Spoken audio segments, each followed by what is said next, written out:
यहाँ पर उपस्थित मंच पर मौजूद हमारे सबके सरपरस्त और बड़े बाबा नरेश टिकैत जी और बाबा संजय कांत खंडे जी, बाबा सतवीर सिंह जी और बाबा श्याम सिंह जी और जितने भी लोग यहाँ पर मंच पर मौजूद हैं, क्योंकि कई दिनों से ये धरना यहाँ पर चल रहा है और इस सरकार में न जाने कितने धरने आप और हम दे चुके हैं। हर बार यही समस्या रहती है कि हमारा भुगतान नहीं हो पाता है।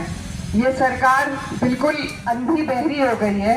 हमारी ये गन्ने की बेल्ट है, यहाँ पर जब देखो तब यही समस्या रहती है। अगर धरना देकर उठ जाए उसके बाद दोबारा अगली पेमेंट के लिए धरने पे बैठना पड़ता है और तब भी पेमेंट पूरी नहीं हो पा रही है। तो ये ऐसी सरकार जो आपकी हमारी सुनवाई नहीं कर रही, सिर्फ आपका जो हमारी खेती का काम ऐसा है जिसमें सरकार पहले हमसे हमारी फसल ले लेती है और फिर हम उनके सहारे हो जाते हैं कि जब भी वो पेमेंट दे तो उनकी तरफ हमें देखना पड़ता है।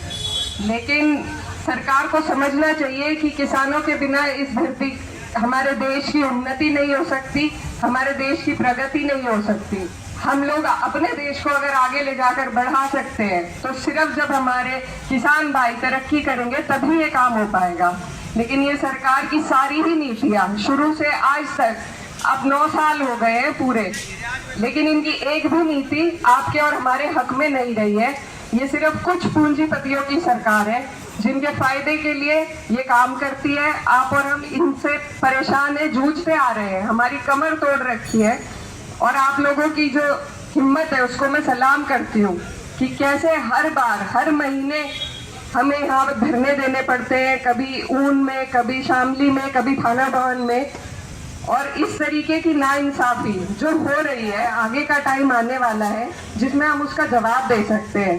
हर चीज राजनीति से जुड़ी हुई है, कोई भी हमारी दिनचर्या की समस्या ऐसी नहीं है जिसका समाधान राजनीति से ना निकले। सबसे पहले मैं धन्यवाद देना चाहती हूँ यूनियन को और यहाँ पर मौजूद सभी लोगों को। आज जो इस देश में यूनियन ने कर दिखाया है वो कोई नेता भी नहीं कर पाया। जिस तरीके से भाईचारा जोड़ने का काम यूनियन ने किया है और आप सब किसान भाइयों ने किया है, उसी से आज भाजपा के मंसूबे फेल होते नजर आ रहे हैं। तो मेरा सबसे बड़ा धन्यवाद आप सभी को जाता है और आप सबके इस संघर्ष में हम सब आपके साथ हैं और मेरी बस यही उम्मीद है कि सरकार हमारी बातों को सुने।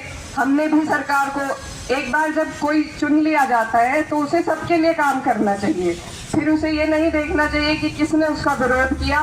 लेकिन ये सरकार जिस तरीके से काम कर रही है ये बिल्कुल ही अपनी मर्जी पर उतर आई है और ऐसी सरकार को ही अब हमें हटाने का काम करना होगा, तभी हम आगे बढ़ पाएंगे। तो आप सबकी इस हिम्मत को मैं सलाम करने आई हूँ। आप सब बड़े हैं, आप सबकी इस हिम्मत हौसले से हमें बहुत सीख मिलती है कैसे अपने कामों के लिए अड़ना है, लड़ना है और आगे बढ़ना है।